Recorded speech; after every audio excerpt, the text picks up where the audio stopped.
Hi guys, I hope you all are doing great. हम लोग बात कर रहे हैं हमारे डेली करंट अफेयर सेशन की, जो सुबह 4 बजे अवेलेबल हो जाता है हमारे दोनों चैनल्स पिनाकुलर फ्रंटियर IAS पर। आज की तारीख है 7 मार्च 2023। दोनों चैनल्स को सब्सक्राइब करें, बेल आइकन को ज़रूर प्रेस करना है ताकि हमारी आने वाली हर वीडियो की नोटिफिकेशन आपको मिल सके। हमारी दो वेबसाइट्स हैं, sscglpnacle.com और baljeetdhaka.com। साथ ही साथ for daily videos, PDF and monthly magazine आप हमारे टेलीग्राम हैंडल्स फ्रंटियर IAS और SSCGL ऑनलाइन को ज्वाइन ज़रूर करें। स्टार्ट करेंगे प्रीवियस क्विज के साथ। मैंने आपसे पहला क्वेश्चन पूछा था कि किस टीम ने 2023 में काराबाओ कप का खिताब जीता। करेक्ट आंसर था मैनचेस्टर यूनाइटेड। और दूसरा क्वेश्चन पूछा था किस देश को GSM में गवर्नमेंट लीडरशिप अवार्ड 2023 प्राप्त हुआ। करेक्ट आंसर था भारत। स्टार्ट करेंगे, फर्स्ट क्वेश्चन है कैच द रेन 2023 अभियान किसने शुरू किया। करेक्ट आंसर है द्रौपदी मुर्मू। डिटेल्स देख लो। तो नई दिल्ली में राष्ट्रपति द्रौपदी मुर्मू द्वारा कैच द रेन 2023 अभियान की शुरुआत पेयजल के लिए स्रोत स्थिरता विषय के साथ की गई थी। अभियान का केंद्र विचार पेयजल स्रोतों की स्थिरता है। समारोह को संबोधित करते हुए राष्ट्रपति ने कहा कि चूंकि भारत के पास दुनिया के केवल 4% जल संसाधन है, इसलिए जल प्रबंधन और संरक्षण भारत की सबसे बड़ी चुनौती है। उन्होंने दावा किया कि अनियंत्रित शहरीकरण के कारण देश में जल संरक्षण के पारंपरिक तरीकों को छोड़ दिया गया है। उन्होंने यह कहकर जारी रखा कि नई तकनीकों का उपयोग करने के बावजूद पुरानी जल संरक्षण तकनीकों को बनाए रखना और पुनर्स्थापित करना महत्वपूर्ण था। नेक्स्ट क्वेश्चन देखो, किस मंत्रालय को पोर्टर पुरस्कार 2023 प्राप्त हुआ है। करेक्ट आंसर है स्वास्थ्य और परिवार कल्याण मंत्रालय। डिटेल्स देख लो। तो केंद्रीय स्वास्थ्य और परिवार कल्याण मंत्रालय को पोर्टर पुरस्कार 2023 प्राप्त हुआ है। इसने कोविड-19 के प्रबंधन में सरकार की रणनीति, दृष्टिकोण और विभिन्न हितधारकों की भागीदारी, विशेष रूप से PPE किट बनाने के लिए उद्योग में आशा कार्यकर्ताओं की भागीदारी को मान्यता दी। स्टैनफोर्ड यूनिवर्सिटी में द इंडिया डायलॉग के दौरान पुरस्कार की घोषणा की गई। टीकों के विकास और निर्माण में देश के योगदान की भी सराहना की गई। 2 दिवसीय सम्मेलन का विषय the Indian economy 2023 innovation, competitiveness and social progress था। पोर्टर पुरस्कार का नाम अमेरिकी नागरिक माइकल E. पॉटर के नाम पर रखा गया है, जो एक अर्थशास्त्री, शोधकर्ता, लेखक, सलाहकार, वक्ता और शिक्षक हैं। नेक्स्ट क्वेश्चन है वो वांगथुओंग को किस देश का नया राष्ट्रपति चुना गया है। करेक्ट आंसर है वियतनाम। डिटेल्स देख लो, साइड में उनकी फोटो लगी है। तो सोशलिस्ट रिपब्लिक ऑफ वियतनाम की नेशनल असेंबली ने 2026 तक चलने वाले कार्यकाल के लिए वियतनाम के नए राष्ट्रपति के रूप में वियतनाम की कम्युनिस्ट पार्टी के पोलित ब्यूरो के सदस्य वो वांगथुओंग 52 वर्ष को चुना। वियतनाम के हनोई में नेशनल असेंबली की असाधारण बैठक के दौरान उन्होंने वियतनाम के नए राष्ट्रपति के रूप में शपथ ली। वो वांगथुओंग ने गुएन जुआन फुक की जगह ली है, जिन्होंने जनवरी 2023 में राष्ट्रपति पद से इस्तीफा दे दिया था। सत्तारूढ़ कम्युनिस्ट पार्टी द्वारा नामांकित वो वांगथुओंग को 98.38% वोट यानी 488 में से 487 के साथ चुना गया था। बात करें यहाँ पर वियतनाम की, तो इसकी कैपिटल है Hanoi, currency Vietnamese Dong. Next देखो, विदेशों में भारतीय डायस्पोरा के लिए वैभव फेलोशिप किसने लॉन्च किया। करेक्ट आंसर है जितेंद्र सिंह। डिटेल्स देख लो। तो राष्ट्रीय विज्ञान दिवस के सम्मान में, जिसे 28 फरवरी को मनाया जाता है, केंद्रीय मंत्री जितेंद्र सिंह ने वैभव फेलोशिप योजना शुरू की। नई पहल का उद्देश्य दुनिया भर के शीर्ष प्रदर्शन करने वाले संस्थानों के साथ अकादमिक और अनुसंधान सहयोग को बढ़ावा देकर भारत के उच्च शिक्षा संस्थानों की अनुसंधान क्षमता को बढ़ाना है। वैभव फेलोशिप योजना भारतीय उच्च शिक्षा संस्थानों और विदेशों में अग्रणी संस्थानों के बीच अकादमिक और अनुसंधान सहयोग की सुविधा प्रदान करेगी। इससे भारत की अनुसंधान क्षमताओं को बढ़ावा देने में मदद मिलेगी, जिससे विभिन्न क्षेत्रों में नवीन और प्रभावशाली अनुसंधान को बढ़ावा मिलेगा। वैभव फेलोशिप योजना के लिए पात्र होने के लिए आवेदकों को अनिवासी भारतीय यानी NRI, भारतीय मूल के व्यक्ति PIO या भारत के विदेशी नागरिक OCI होना चाहिए। नेक्स्ट क्वेश्चन है, AM अहमदी का निधन हो गया, वह एक पूर्व डैश थे। करेक्ट आंसर है भारत के मुख्य न्यायाधीश यानी chief justice of India. Details देख लो। तो भारत के पूर्व मुख्य न्यायाधीश AM अहमदी का 90 वर्ष की आयु में निधन हो गया। वह 1994 से 1997 तक मुख्य न्यायाधीश थे। अहमदाबाद में एक सिटी सिविल और सत्र न्यायालय के न्यायाधीश के रूप में अपने न्यायिक करियर में वह भारत के एकमात्र मुख्य न्यायाधीश थे जिन्होंने भारतीय न्यायपालिका के उच्चतम पद तक पहुंचने के लिए बहुत कम रैंक से शुरुआत की थी।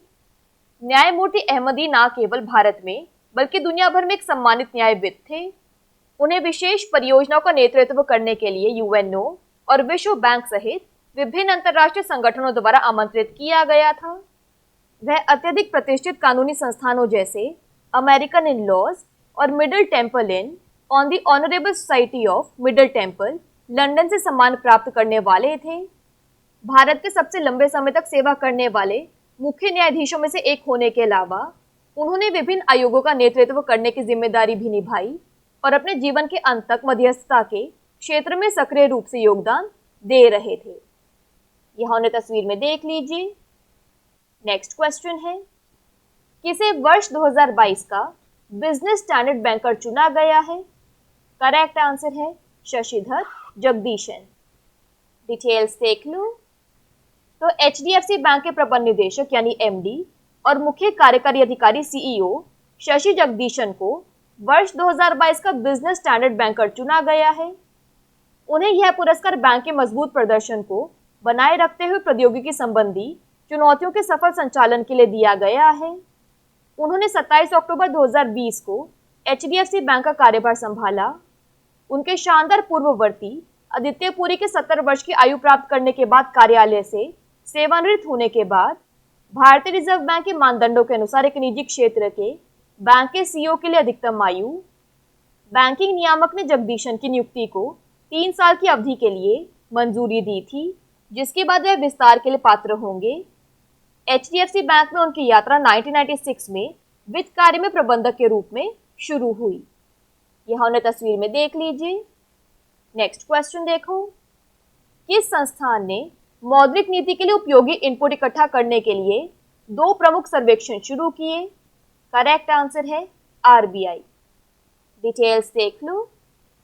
तो भारतीय रिजर्व बैंक ने 2 प्रमुख सर्वेक्षण शुरू किए जिनके परिणाम केंद्रीय बैंक की द्विमासिक मौद्रिक नीति के लिए उपयोगी इनपुट प्रदान करते हैं। सर्वेक्षणों में से एक परिवारों की मुद्रास्फीति की अपेक्षाओं को जानना है और दूसरा उपभोक्ता विश्वास को मापना है। मार्च 2023 का round of inflation expectation survey of house holds RBI ने कहा, इसका उद्देश्य 19 शहरों में उनके व्यक्तिगत उपभोग बास्केट के आधार पर मूल्य आंदोलनों और मुद्रास्फीति पर व्यक्तिपरक आकलन करना है। शहर अहमदाबाद, बेंगलुरु, भोपाल, भुवनेश्वर, चंडीगढ़, चेन्नई, दिल्ली, गुवाहाटी, हैदराबाद, जयपुर, जम्मू, कोलकाता, लखनऊ, मुंबई, नागपुर, पटना, रायपुर, रांची और तिरुवनंतपुरम है। उपभोक्ता विश्वास सर्वेक्षण के नवीनतम दौर का उद्देश्य सामान्य आर्थिक स्थिति, रोजगार परिदृश्य, मूल्य स्तर, परिवारों की आय और खर्च पर उनकी भावनाओं के संबंध में परिवारों से गुणात्मक प्रतिक्रियाएं एकत्र करना है। नेक्स्ट क्वेश्चन है, भारत के ऐश्वर्या बाबू को नाडा के अनुशासनात्मक पैनल द्वारा प्रतिबंधित कर दिया गया है। वह किस खेल से जुड़ी हैं? करेक्ट आंसर है ट्रिपल जंप। डिटेल्स देख लो।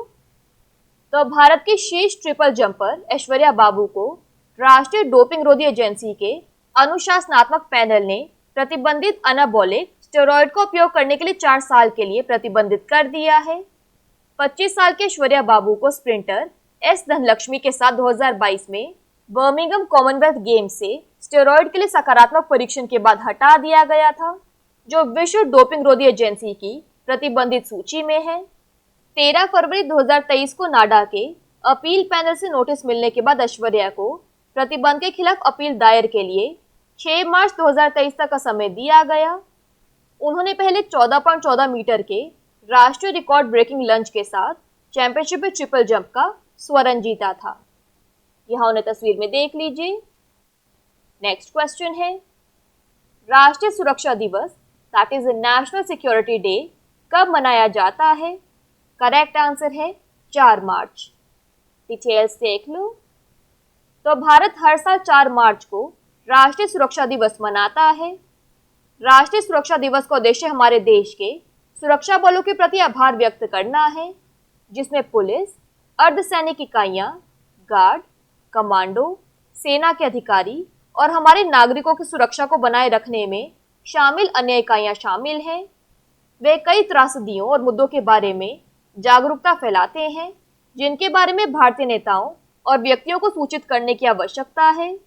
वे सप्ताह भर चलने वाले आयोजन के दौरान लोगों को कई विषयों के बारे में शिक्षित करने की उम्मीद करते हैं और अपने निवासियों के जीवन को बेहतर बनाने का प्रयास करते हैं।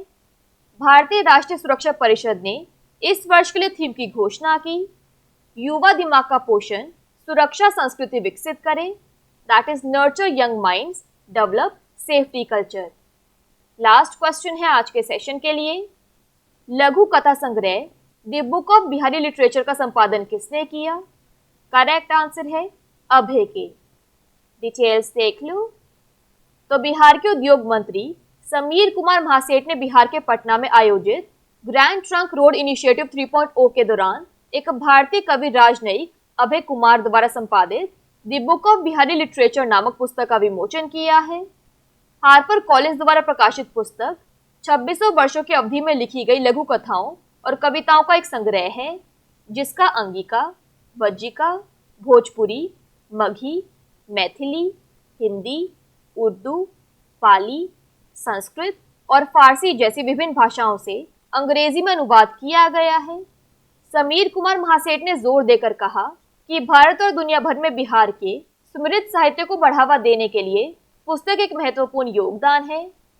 बिहारी साहित्य की पुस्तक लेखन कविताओं, निबंधों, कहानियों का एक जीवन संग्रह है, जो महान कवियों, विचारकों और सहस्त्राब्दी के लेखकों की कलम से प्रवाहित हुई है, जो आधुनिक बिहार में पैदा हुए या रहते थे। यहाँ तस्वीर में देख लीजिए। क्विकली बात कर लेते हैं आज के सेशन की समरी की। तो कैच द रेन 2023 कैंपेन को लॉन्च किया द्रौपदी मुर्मू ने। पॉटर प्राइज 2023 जीता है health and family welfare ministry ने। वो वान थुओंग न्यू प्रेसिडेंट बने हैं वियतनाम के। अब्रॉड के इंडियन डायस्पोरा के लिए वैभव फेलोशिप को लॉन्च किया जितेंद्र सिंह ने। Former chief justice of India AM Ahmadi का निधन हो गया। Business standard banker of the year 2022 के लिए चुना गया है शशिधर जगदीशन को। मॉनेटरी पॉलिसी के लिए यूजफुल इनपुट्स पर 2 सर्विस को लॉन्च किया RBI ने। ट्रिपल जंपर ऐश्वर्या बाबू को नाडा के डिसिप्लिनरी पैनल ने बैन कर दिया है। नेशनल सिक्योरिटी डे 4 मार्च को मनाया जाता है। और short stories collection the book of Bihari literature को एडिट किया अभय के ने। बात कर लेते हैं आज के सेशन के क्विज फॉर द डे की। आपका पहला क्वेश्चन है, पारंपरिक चिकित्सा पर वैश्विक सम्मेलन और एक्सपो का उद्घाटन किसने किया? और आपका दूसरा क्वेश्चन है, सशस्त्र सीमा बल के महानिदेशक के रूप में किसे नियुक्त किया गया है? दोनों क्वेश्चंस हमारे प्रीवियस सेशन से हैं। इनके आंसर नहीं आएगा तो उनको चेक कर लेना। दोनों चैनल्स को सब्सक्राइब करें, बेल आइकन को जरूर प्रेस करना है ताकि हमारी आने वाली हर वीडियो की नोटिफिकेशन आपको मिल सके। हमारी दोनों वेबसाइट्स और टेलीग्राम हैंडल्स को ज्वाइन जरूर करना है। Thank you so much. I will see you in my next session.